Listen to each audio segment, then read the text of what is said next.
Welcome to yo-yo TV.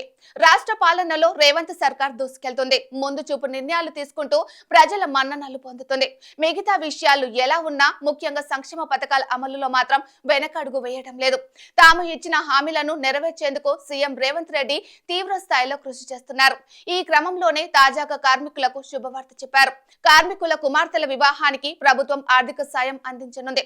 వివాహం కోసం 30,000 రూపాయలు కార్మిక కుటుంబానికి ఇవ్వాలని నిర్ణయించింది. ప్రభుత్వం ఈ పథకం అమలుకు నిబంధనలను కూడా ఖరారు చేసింది. తొలిసారి పెళ్లి చేసుకునే వారికి మాత్రమే ఈ పథకం అమలవుతుంది. పెళ్లి జరిగిన తేదీ నుండి ఏడాది లోపు దరఖాస్తు చేసుకోవాలని నిర్దేశించింది. అయితే దరఖాస్తు చేసుకునే వారి పేరెంట్స్ లో ఒకరు తెలంగాణ భవన్ ఇతర కార్మిక సంక్షేమ మండలిలో సభ్యుడిగా రిజిస్ట్రేషన్ చేసుకుని ఉండాలి. ఇద్దరు కుమార్తెల వివాహానికి మాత్రమే ఈ పథకం వర్తిస్తుందని అధికారులు స్పష్టం చేశారు.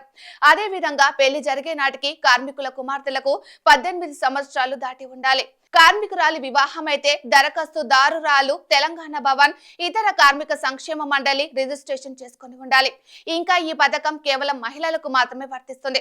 ఇక ఈ పథకానికి దరఖాస్తు చేసుకునే వారు తమ పాస్పోర్ట్ సైజ్ ఫోటోతో పాటుగా భవన నిర్మాణ కార్మికుడి గుర్తింపు కార్డు, తమ కుమార్తె వయస్సు ధృవీకరణ పత్రం, ఆధార్ కార్డు జిరాక్స్ కాపీ, అదే విధంగా వివాహ ఆహ్వాన పత్రిక జత చేయాలి.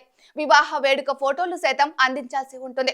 వివాహ ధృవీకరణ పత్రం, రెన్యువల్ చలానా కాపీ, బ్యాంక్ పాస్బుక్ జిరాక్స్ తో అధికారిక వెబ్సైట్ లో మ్యారేజ్ గిఫ్ట్ స్కీమ్ లో నమోదు చేసుకోవాలని ప్రభుత్వం సూచించింది. రేవంత్ సర్కార్ నిర్ణయంతో కార్మిక కుటుంబాలు సంతోషం వ్యక్తం చేస్తున్నాయి. గతంలో తమను పట్టించుకునే వారు కాదని రేవంత్ సీఎం అయ్యాక మా బాధలు అర్థం చేసుకుని అండగా ఉంటున్నారని చెప్పుకొచ్చారు.